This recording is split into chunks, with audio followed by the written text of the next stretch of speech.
أهدي هذا الشعر لكل من يسمعه بصورة عامة، ولعائلة عبده بصورة خاصة، ولعائلة المرحوم خالد بصورة أخص. الشعر بعنوان: ليش يا خالد تتركنا وتروح؟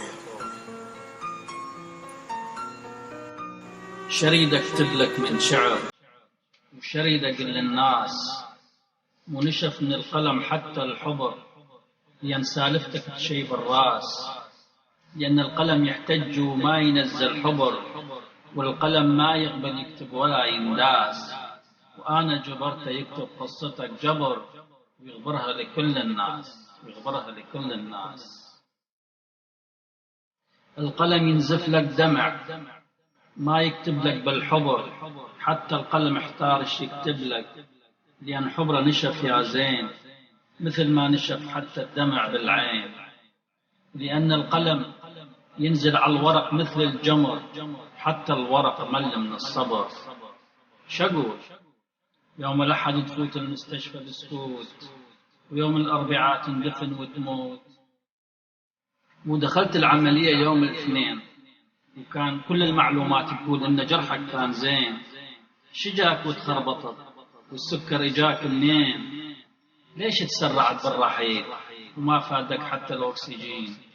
كانت حملت ألم جرحك وما اندفنت كملجين. كانت حملت ألم جرحك وما اندفنت كملجين. دخلوك غرفة العمليات وما فاد بيك حتى الثلاث صدمات. ويوم الأربعاء يحطون بالجمس تابوتك، نجيب وفكتوريا ويعقوب، وقبل على قبرك. يعني قررتوا يا أطباء المحترمين تنهون حياته من كيفكم يا مثقفين؟ وين حقوق الإنسان؟ وين الأدب؟ من تحجون مع أهل الميت قلة الأدب، من رحتوا فدوى للأجانب تعتبروهم كفار، تتركون المريض يموت بدم بارد يا عار. ليش تموت خلال 3 أيام؟ تتركنا كلنا حزانة يا أبو وسام. ليش تتركنا يا خالد وتروح؟ ليش غرزت خنجرك بالروح، وخليت القلب بغيابك دوم مجروح؟ انت تندفن بالعراق يا أغلى من الروح، وأمك وخواتك وين تروح؟ عليه من تبكي وتنوح؟ عالصورة لو على صوت العدادة ويصير الحرق بالروح. أبد ما نرتاح لو ما نبكي عليك وترتاح الروح. كل شي كنا حاسبين حسابه يا أغلى من الروح. بس نشوف صورك على النت وعليها إشارة سودة وتعليقات تحرق الروح. كتابة الله يرحمه بسيطة، بس تنزل حدر بالروح. ليش تترك خواتك وداد وإلهام وجنان؟ انت كنت إلهم أخ وأب ومنبع الحنان. ليش تترك وحيدك وليد بلي أخوان؟ ليش تترك ابنك وحيد في هذا الزمان؟ ليش تترك ابنك وسام يا أبو وسام؟ أكيد هو ما مصدق هاي الحقيقة، لو هو عايش بالأحلام. ليش تعيد سيناريو والدك وترحل من وقت؟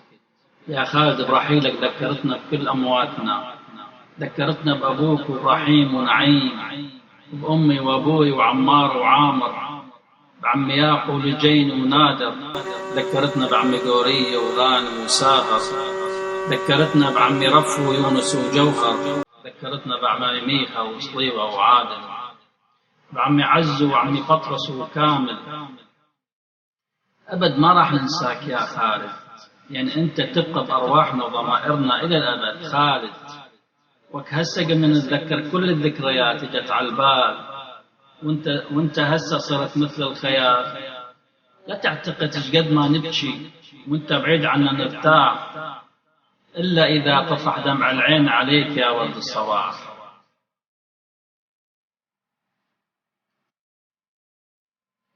رحيلك يا خالد كسرت ظهر العشيرة، واللي كل واحد منا بطشر الديرة. منو اللي راح يمشي وراك؟ ومنو اللي يودعك إلى مثواك؟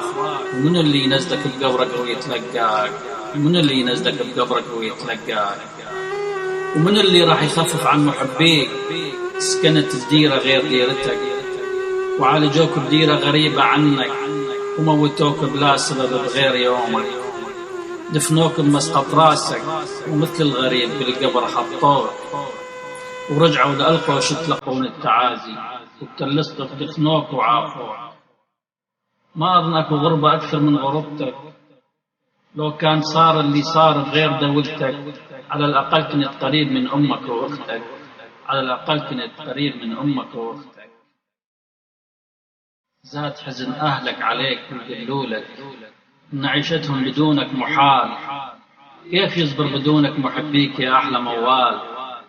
صرت في البيت مثل الخيال، وصار البيت بدونك ظلمة سوداء. انت كنت بي شمعة وضياء، يعني كل قطعة بالبيت تذكرنا بيك. أغراضك، ملابسك، مستمسكاتك، صوتك وسوالفك وضحكاتك، دخلاتك وقعداتك وطلعاتك، دخلاتك وطلعاتك وقعداتك. رحت من وقت وقبل أوانك، ليش تترك عائلتك وتروح؟ كان الله في عون أهلك يا خالد، بعدك عنهم راح يكون أيام طوال، وصدق دمع ساخن عليك كثير سال، لأن كان عندك عند كل الناس خاطر. رحت يا خالد وبعد أبد ما تعود، أولادك ينادونك ليش متت يا أبي، اللي كنت أنت حضن الأبدي.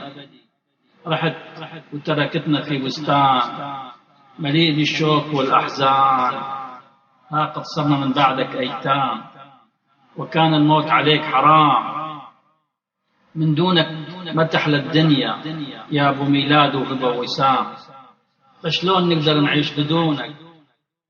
زوجتك كمالة تناديك وتقول لك أبد ما يلتئم عمق جرحك، ويبقى مفتوح وينزف بقلبي، ودموعي تبقى تجري على خدي، تبقى تجري على خدي، تبكي على روح زوج كان غالي عندي، تبكي على روح زوج كان غالي عندي.